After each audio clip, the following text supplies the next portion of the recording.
One. Hey everybody, welcome to SketchUp Live. My name is Josh, that's Aaron. Hey guys. Today we're talking about punching holes in things. Sounds kind of weird, but a forum question kind of gave us this idea because it's a thing in SketchUp that has a lot of different answers. Just like a lot of things we do, there's not always one right answer, so we're going to dig into some of those things and punch some holes in things. Yeah, why not? So as we run through here, as usual, we do want to remind you up front, use the Facebook comments below to ask questions. If there's specific examples you want to know more about, if they work in the flow, we'll address them as we go. If not, then we'll probably have some time at the end to answer them. So please let us know what you think. All right, we're going to start by hopping right in here, and we're going to cover the most basic of holes, and we'll work up from here. So first thing I'm going to do is I'm just going to draw a rectangle on the ground. I'm going to draw a rectangle on top of that. I'm going to use select to select and delete, and we've punched a hole. Thank you very much. Good night. Okay, there's a little more we want to talk about besides that. The big issue comes in, well, what happens if I have something that actually has depth? So this is actually a solid thing. So I need a hole. So this same hole has to come through here. A couple things I could do. If I just come in right now and draw a rectangle right here, select and delete like I did before, all that's deleting is the top surface. You can see that's actually seen there. You can see that back corner. It just put a hole in that top surface, so that's not going to work. So I have a couple of options there. One is to put the hole in ahead of time. So if I take this surface with a hole in it and then extrude it up afterwards, the hole comes along for the ride. So it stays solid, and I get that hole all the way through. If I put it in afterwards, if it's a simple surface like this, the easiest solution is to use push-pull to drop down, and when I hit that opposite surface, see that I get that on-face snap, release there, and it will erase that surface and give me that hole all the way through. So that's the most simple way to punch holes in things. But of course, we're not going to stop there because that only took 2 minutes. We got lots of stuff to talk about, so with this, I'm going to send this over to Josh, and Josh is going to look at some more intricate hole punching. Sure, and this example is not necessarily a hole, it's a chunk out of an object, I guess. So punching chunks and things. Yeah, let's do that. So I'm going to draw a circle here, and we're going to head over and start drawing a sphere. So just copying that around, use the follow me tool, got a sphere there, let's make another sphere, and we'll just make this one a little bit smaller so we can intersect it in, oh. Too close, too close. Josh flew too close to the sun. Let's go about that size. We'll turn on hidden geometry so we can kind of connect this easier. So let's say we wanted to connect these two objects here. Actually going to group this real quick so I don't have to let it get all sticky there. And then we'll explode that and select everything else here. So this example is showing intersect with faces. So if I right click, if you have multiple surfaces selected and you right click, you can get to intersect faces. So in this case, I want to intersect faces with selection. So a lot of stuff's going to happen there if you zoom in here. Actually, I'm going to undo that and show that again with hidden geometry off. You can see now there's no intersection points there. So let's do that again and watch a little closer at those points. So keep your eye on those points there. If I select all that and now intersect faces with selection, you can see SketchUp did now draw those intersection points, which I could have drawn myself. Kind of would have taken a while to do that, but that's a nice quick way to start generating that geometry. And then I can just quickly select the stuff I don't need here. So it's a little bit of cleanup here. You can see we can start to get a bit of that geometry taken away. If I turn on hidden geometry again, you can kind of see that's that little sphere connecting to that bigger one. And a faster way to delete stuff sometimes is to get rid of an edge there, and then now a triple click, you can get the rest of that. So right, triple click will connect or select all connected lines and surfaces. So as long as it's not connected to that original body, then that's all that'll get highlighted. Yeah, it may look like a lot of cleanup, but really, if you just disconnect the geometry, it's really not too hard to do. So I noticed that you're toggling hidden geometry on and off real quick. Is that a shortcut, a custom shortcut mapped right there? Yeah, it's a shortcut for view hidden geometry. And that's pretty useful to kind of see what's going on.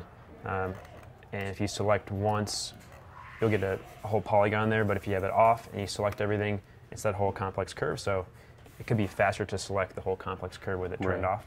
So is that just a custom shortcut you hooked Oh yeah, up? Is yep. that... Yeah, I just made it a separate shortcut here. See what it is.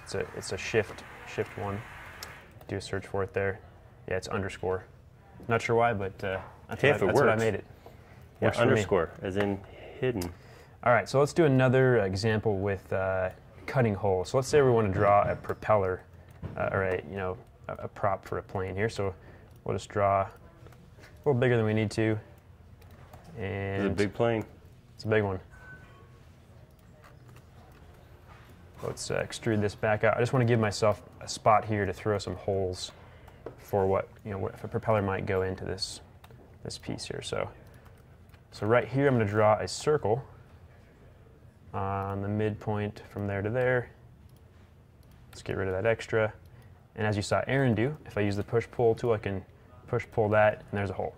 So what I want to show here is if I carefully select this hole, turn X-ray mode on, carefully select this hole, I can now copy this hole around. But it's not going to work as smoothly as you might think, but there's an easy way to make it go a little bit faster. So if I have the rotate tool going, find the center point here. And you're finding the center point by hovering over an edge of a circle, and then that highlights the center. Just kind of letting SketchUp know I want to find that center point. So now I'm copying this circle. I'm copying more than just a circle. It's actually the full hole. So that those interior faces as well. Yeah, so I'll type in 11x for those copies. And you can see now, if I go X-ray mode, those holes are there, but if I click once, it's actually not cut through properly. Right, and so this is something that copy geometry doesn't automatically do. If you copy geometry over other geometry, it doesn't automatically cut the holes. Yeah, and it seems like it didn't work, but it actually did if I just tell SketchUp now to intersect with model. So if I select everything else, let me show that again. If I click here, that whole face is being selected. We really don't want that. We want just the circle so we can punch it through, or at least delete the circular part. So if we now select everything and then intersect with selection again, hopefully we can just delete that, and that's a faster way to keep doing those holes. Awesome. So I guess the point there is you can copy a chunk of geometry that's already been pushed through a surface instead of having to go through each time and do that. So in a situation where you have maybe more complex geometry, or it repeats more than a dozen times, where does that kind of go back and forth? What's easier to just copy the circle and push-pull a few times? But if you had more complex geometry, it makes sense to put that all around and then do a quick intersect. Yeah. Let me show one more here with 3D text. So let's jump into, this is a sign here. It's actually for that's a good looking sign. Yeah, 3D Basecamp coming up. We got some graphics there. And we have a specific font here. So if we go to Tools, 3D Text, we also could punch a hole with text as well. So let's go in here and type in just an M, capital M, and the extrusion is 1 inch. Let's make it 1 foot for now. And we'll place that right there. And this happens a lot where you do something like this and you try to move it around and you can't. People often don't realize that you just have to right-click and unglue. So sometimes it comes in glued, and you don't know why you can't move it where you need to. So unglue it. That's default functionality of the actual 3D text, right? Is that it does, when it places that text, it does place it glued if you click onto a surface. Yeah, because usually that's more helpful to have it just slap right on the surface and be glued. But in this case, I don't want it to be glued, and I'll just kind of try to line this up. It's a little bit big, so I'm going to scale it from the back so the front face is left there. Scale it just a little bit, and then looks pretty good.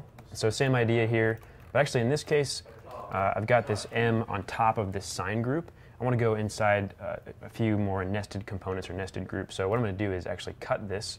So I can do Command X, or in the Edit menu, cut it out, then go into the right context, and then now I want to paste it in place. So you could do Edit, Paste in Place, but I have a shortcut too, so it's a bit faster to just cut it, paste it in place into the new context. And now I can select both of those chunks of geometry and then intersect faces with selection. And if I move this M out of the way, or just delete it, I now have an M that I can extrude a little bit if I wanted to give it a little more relief, or I could push it all the way through, punching a hole in the thing. Right, and one of the things that came up there, when you right-clicked, there was different options. It wasn't just intersect. Yeah. You had intersect with, sometimes you'll see intersect with selection, intersect with context, intersect with model. Yeah. Let's run through what those are, because they're very different as far as what's going to actually happen when you click on them. Yeah. Do you want to show that, or should I go with keep going here? Yeah, let's talk about it. So when I have, let's intersect these two things. So I could select them both groups, right-click, intersect faces, as Aaron said, model, context, selection. Sometimes you just kind of have to play with them a little bit to see what you get, because if you're intersecting a group with raw geometry, or two groups, or two components, this is also where solid tools come in. So there's a lot of ways you can go here. If we just intersect with, so the first thing we should say is if you intersect with model and you have a piece of geometry on a hidden layer, it will intersect that hidden thing. So we can just do that real quick. Right, so hidden model is going to say intersect the geometry of this thing that I have selected with anything that's in the model anywhere. So any geometry that crosses into the selected geometry will cause the selected geometry to be cut. So that, like Josh said, that can be something on a turned off layer or something that's hidden. It'll still cut through the selected geometry. So that's something just to be conscious of. Is just because you can't see on the screen doesn't mean it's not going to cut. Yeah, let's toss this on a cylinder layer, and then we'll hide it. So cylinder layer, but we'll actually intersect it first. So there it's intersected, and let's move it up a little bit. But we'll turn it off, or we'll turn off the visibility of it. So now we can't see it, but if we now intersect with model, let's try, just select all this, intersect with model, we should see that cut through at some point there. You have to go in one, yeah, select the geometry, go in there. There you go, select all, and now right click. Intersect with model. Or not. Or not, usually works. Turn it back on. You can go prep your next thing, but sure. I'll keep going here. So, you want me to hop over? Yeah, go ahead. Okay. So one of the places that cutting holes really shows up a lot is with doors and windows. This happens all the time. People are drawing buildings, drawing walls, go to cut holes, and don't end up with holes. You can end up with a hole on one surface, but not going all the way through. Couple things to look at here. One is door and window components. Right here I have some geometry, and it's real simple. It's just basically this extruded shape. There's no hidden geometry, no groups, nothing. It's just a bunch of just wall shapes that I've drawn.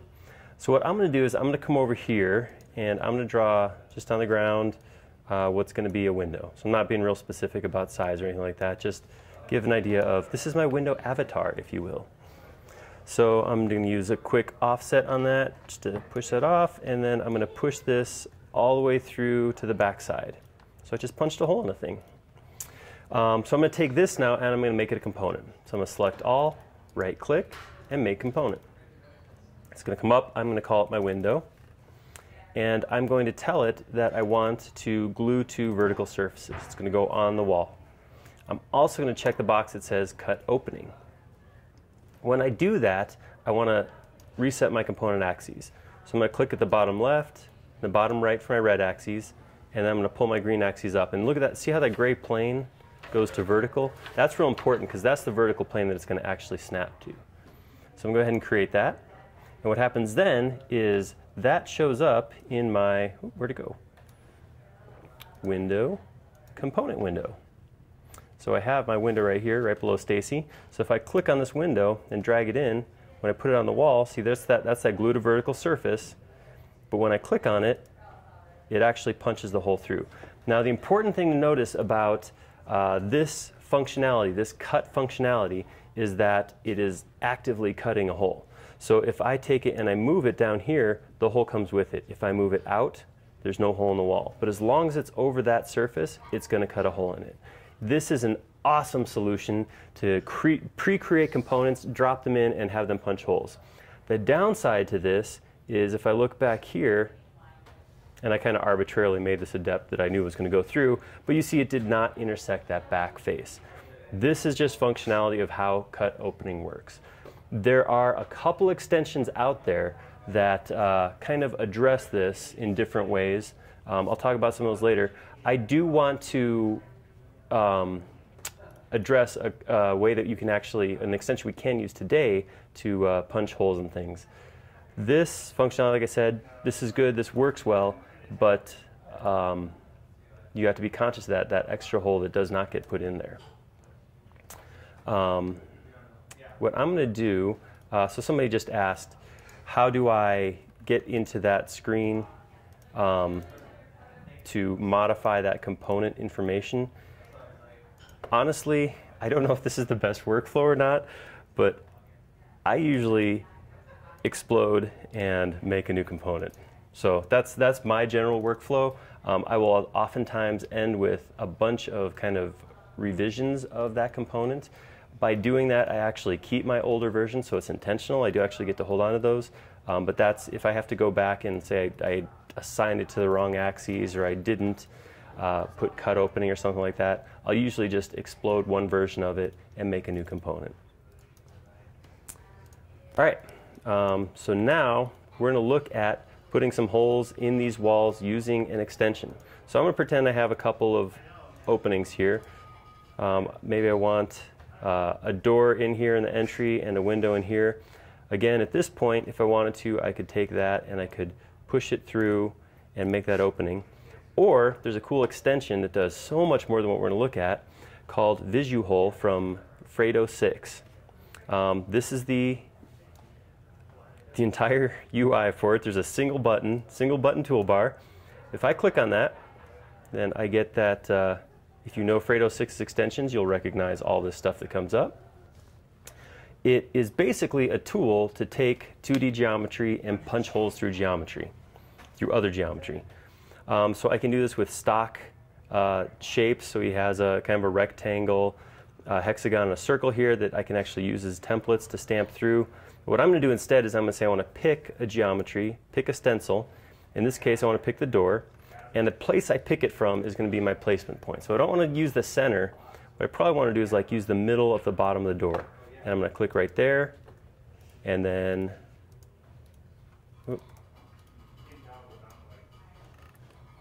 there. Come on. Well, it's not. So, did you know Friday the 13th is today? We've already run into a couple issues that can only be described as an issue with the date. But anyhow, there we go. So I picked the window. It was arguing with me about the door, but we'll come back to that in a second. Once I have that, anytime I pick on a surface, it's going to punch a hole through. There we go. And you'll notice that not only did that put a hole right here, but it actually put a hole all the way through the house. So that is an issue with the drill through.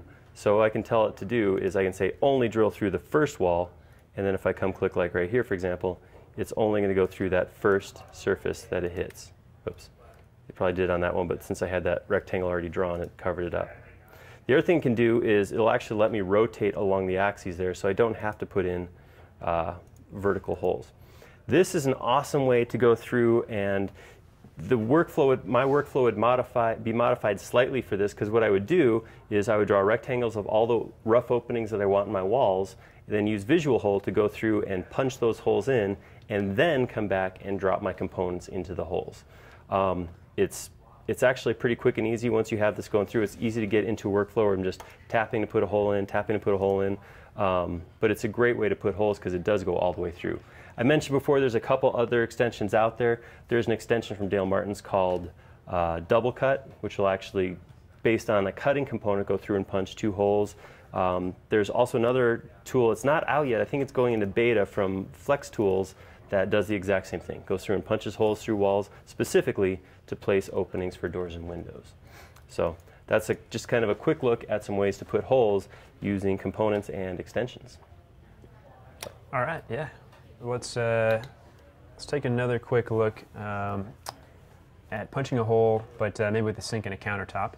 And let's see if my screen's showing there. Cool, good. Looks good. I'm going to cruise over and do the simplest possible way of showing this. So I'm going to create a rectangle here and a rectangle on top. That's going to be our sink. I'm going to push-pull this down through. So that's a super basic sink.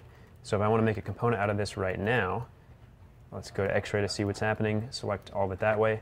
Right-click, make component. We'll just call this sync-1 for now. Glue to any surface is selected, and cut opening is checked there. So we'll create that. And now let's make a big old cube off to the side here.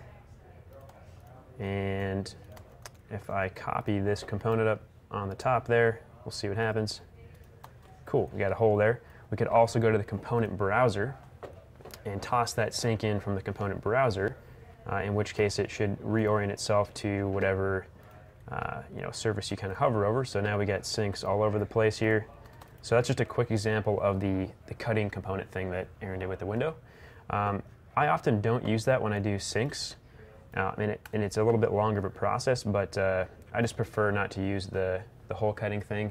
It's sometimes more of a headache than it needs to be, but you certainly can try to use that if you want to. So if we have a sink like this we want to toss into this countertop, let's take a look at one way we could do this. So we just need some kind of shape to punch through the countertop that resembles something close to the shape of the sink. So if I draw a rectangle here, and let's get this closer to the sink here. I'm going to use the same method as before with intersect with model. So I'm just going to scoot that down a bit because my goal here is to cut a shape with the sink into this flat plane that I can then punch through to the countertop. So before I do that, I'm going to explode the sink. And if it's kind of complex geometry, it might take a couple of seconds here. So we'll explode that, maybe have a beverage, have a drink. Hopefully it doesn't take too long. But I think it's a nested component. It's got a few things going on. I think you might have already exploded the first layer. I think maybe that was really fast. Okay. You took your beverage sip at the wrong point. Ah, there we go. Yeah, you're on layer 1. So layer 2 beverage. Now it's exploded. We did that because if you explode a component like a sink, when you then intersect it with something else, SketchUp appears to not try to intersect everything in that group or component with the simple plane. So a lot of times I'll copy the object just for the purpose of intersecting. You don't have to do that, but it seems to work for me. So now we've got the sink here that is just kind of hanging out there, not grouped. And let's see what's happening. We've got this rectangle in a different context. So I'm going to cut it, go into the sink context, and paste it in place. And now I'm just going to simply select the surface plus the sink, then right-click and intersect with selection and see what happens. Should be drawing some geometry there. Cool. We got that. So now let's clean up the rest of this stuff. We really only need these two chunks of geometry. So I'm going to copy these off to the side, get rid of this sink because that was only for the purpose of intersecting. Right, so that's just a copy of the sink you're actually going to use, just use as a punch. So really I just wanted to get these holes here so I can now move these on top of the countertop. And this seems like a lot of work, but once you get this in place, you can actually move the hole with the sink at the same time, which is nice. So now I could certainly push-pull these through, but I might want to actually give myself a little more space because if you've used SketchUp, you know two planes in the same, occupying the same spot will kind of flicker and be kind of weird looking. So we're going to offset this shape a little bit, and the same with this one. And now double click on the interior, delete, delete. So now when I push pull through, it's a little bit larger than the actual sink geometry. You can double click there. So now you'll see this later when I move the sink with the holes, but if I go to a top view and select everything, I can kind of move this around. So just one way of doing this, I can grab the sink now, go ahead geometry, and I can move this where I want it. And it might take a little bit to get it right, but once it's in there, it'll work just fine. Turn off hidden geometry, and so now I can look down on the sink plus the hole, maybe with X-ray mode turned on. If I select everything now, I can move everything together. So the hole is going with the sink, which is kind of cool. But again, a little bit longer process than maybe using the cutting component, but that's just how I do it. And once you have it, then it's pretty easy to move around. Yeah, and that's something to be aware of too. If you pull components out of 3D Warehouse or something like that, it's not always a simple shape that the sink basin is. It's not always just a rectangle cut in there. Yeah. In this case, you actually have multiple holes or an odd figure-8 shaped hole you might have to cut in the countertop. Yeah, and it could be as easy as, instead of intersecting geometry with the complex sink, you could take maybe the top part of that sink and just copy it down and then have that make the hole. So there's faster ways to do it. The point of this was just showing the intersect with faces and copying and pasting in place. Right. There's a lot of things you can do with those few tools. It's also going to depend on what you want out of the model. If all you're looking for is a visual representation, then it really doesn't matter. Depth of the countertop doesn't matter. Just getting that sink on there is what's important. If this is something that's going to go to fabrication, I'm going to use this to fabricate a marble countertop or something like that, then it really is important to be very specific and have high tolerances on where those holes are in the surfaces. Yeah, and we got a suggestion here from Joshua Webb, and I'll show that. It's actually a good point. So see these nasty vertical lines? Pretty easy to avoid, actually. So I'm going to undo a few steps to this point, and I think what he's saying, just glanced at his question, but I'm guessing he's talking about if we select, let's do a double click there, deselect the middle, so now we have that entire set of lines. And if I go to an extension, which I actually don't have today because I had to reinstall SketchUp, but if I did, in theory, I would have went to extensions, weld, would have welded it, and when you then push pull, it would be a softened surface. Right. The other option, of course, would be to extend it, select all, and then use soften smooth to get rid of those lines. So let's move on. Yeah. The other question that came up was, and Josh did this kind of automatically, if you do a push-pull to a specific length, after you release that, SketchUp remembers what that push-pull was. So next time you go to push-pull a surface, like he did on the second sink, if you double-click, it'll automatically push-pull the exact same depth as the last time. So that's another good tip that Josh just throws out tips without even noticing he's doing it. He's just a tip machine. All right, one last model to take a look at. And this one is in celebration of the day we're looking at. Here's my Friday the 13th Jason hockey mask. So I created this, created the geometry, got the texture of the original mask on there, looks great, but as you probably have noticed, it's the wrong color. No, just kidding, there's no holes in it. So what I did was I went in ahead of time and I made some holes. So I actually made geometry for these holes. So I drew 2D representations of the eye holes and extruded them through and just made groups of each. So something that's real important is this mask and these eye holes, if you look up here in empty info, are all 3 solid groups. This is important because the other way we're going to punch holes is using solid tools. This is the solid tools toolbar right here. So what I can do is I can select my first surface, and then I could say subtract, and then pick the other piece I want to cut. And depending on the order you pick, it will cut one from the other. I did it backwards. So I'm going to cut the cutting surface first. Sometimes you start talking and things happen and you realize afterwards that you were focusing on the words instead of the actions. Everybody's learning things today. Okay, so I'm going to come back over here again, select the eye hole punch, and then choose the mask. And there we go. Ooh, it's getting better already. All right, so I also have on a separate layer some groups for holes. So same thing happens here. I can pick one and just cut out the hole. This is, as long as everything stays solid, this is really a quick and easy process to go through and punch these holes out. Just to point out, there are extensions out there. Intersect has a set of solid tools that will actually let you do this kind of extension, or this kind of subtraction in a group. So I could actually select a group of pieces and have them all punch out at once. Something else to look at. Unfortunately, I was not able to get that by the time we were filming. So, but yeah, so at this point, if I can work with solids, and generally speaking, we kind of say that you should try to work with solids whenever possible anyhow. It's real quick to just punch holes in things like that. So there we go, real quick and easy. Punching holes in that surface. The nice thing about this is because the way the surface is set up, there's really not another simple way to do this. If I look at the geometry I'm punching through and the geometry I'm punching with, I can see that this is not something I could just push-pull through. So I can't, there's not another way to do this that would be real easy. I could actually use visu hole the way I did with the doors and windows.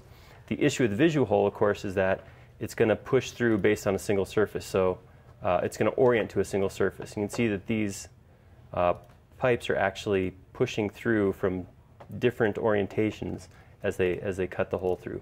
So it would be possible. It's something that could be done. But solid tools kind of make short work of that geometry editing. So it's another way to punch holes in things on Friday the 13th. All right, I think that brings us to the end of what we had scheduled. So question now, of course, is, oh, hey, we just got some advice. I got some advice that I probably should have played with, but it's coming from an expert, so I am not offended. A gentleman by the name of Box, who knows SketchUp better than me, and I will say that. I won't say that about a lot of people, but I'll give Box that one. Says I can come in and actually group this and subtract that. Or not. I'm not as smart as Box. I don't know how to do this. You know what this means? This means on Box's Facebook page, there will be a GIF showing exactly what Aaron doesn't know, and that will show up very shortly. So I believe him. I believe that this is possible, but I guess I don't know how to do it. You got me, Box. I owe you a beer at base camp. I guess I don't know. Calling me out in front of everybody like that. Was there something else you wanted to show? Yeah. All right, we're going to hop back over to Josh, and he's going to show something. So while Aaron was doing that fun stuff with the mask, I installed the weld extension, which is probably the simplest extension possible. It just makes two lines one. So the other question I was trying to answer was how to weld those lines on that loop of edges before I pulled it. So you can see here, these are all separate lines. If I select that loop of edges and now go to extensions and weld, now with a single click, I get that full loop. And the reason that's useful is because now when I pull this through down to the bottom to punch that hole, the edges are actually smoothed out or hidden. So if I didn't have that done and I undo a few steps here, click on that, push, pull as you saw, we have those nasty lines there, which you could then go to the eraser tool, hold down Shift or Option to smooth, but that takes a lot longer. So if you're pulling a hole and you want it to be automatically smoothed, make sure that those loop of edges are welded together. That might save you a lot of time. Right. So a step to do up front that's going to keep you from having to mess with that downstream. There's certainly a lot more we could show with punching holes and things, but yeah, any other questions there? No questions? All right. All right. Just to show, I'm going to hop over one last time. And again, showing how awesome the SketchUp community is and how it's always an opportunity to learn, no matter what side of the camera you're on. So I just took these individual pins and I grouped them all together. They're all solid pieces inside the group. Then I can actually just say subtract from the mask and punch the rest of those holes in one go. So thank you, Box. Full credit to you. Probably something I should have tried beforehand, but yeah, it's Friday the 13th. How hard are you going to work on, today? Yeah. It's going to go wrong, so what are you going to do? All right. Well, if there's no other questions, then I think that concludes it for this episode of SketchUp Live. Yeah. Let us know if you have any ideas for what else you want to see. Yeah. As always, keep the input coming in. If there's specific things you think would make great content, let us know. If it doesn't make SketchUp Live, it might make a skill builder or something else in the future. Yeah. All right. Thank you. See ya.